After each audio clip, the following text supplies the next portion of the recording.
Wait, if we're at war, why did we blow them out of the water and then send them home? Hey, I'm Cody Harnish, a UCMJ attorney.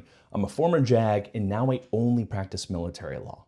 Let's talk about why this doesn't add up and how it puts our military service members in some legal jeopardy here. When the US claims that we are in an armed conflict, it's not just political language, it triggers a whole body of law.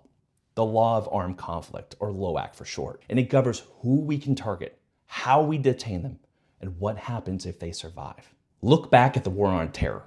That's a true armed conflict. When we captured members of Al-Qaeda in the War on Terror, we didn't just send them home.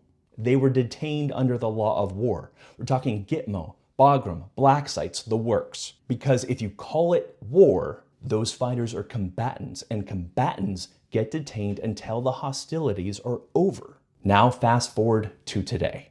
Trump orders strikes on boats because they're supposedly tied to drug cartels. And the White House tells us that we are in a non-international armed conflict with the cartels.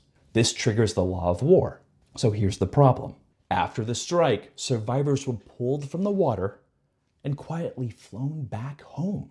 That's not how you treat enemy combatants. It doesn't fit the legal framework. If this were really an armed conflict, those survivors would have been detained under the law of war. Sending them back home shows the US doesn't actually believe we're in a war at all.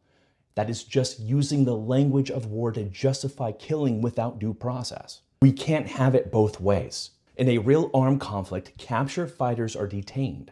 In law enforcement, suspects get due process. By calling it war for the strike but peace for the paperwork, the government's trying to create some legal loophole that doesn't exist. Kill first, explain never. And for the troops carrying out these orders, this is legally risky and dangerous. If it's not actually war, you lose combatant immunity. And these lawful strikes can fall back under criminal law under the UCMJ. The same government claiming you're fighting terrorists might later say you weren't at war at all and now prosecute you. This isn't about policy, it's about accountability and protecting our honor under the law. If we're gonna call something a war, we need to act like it.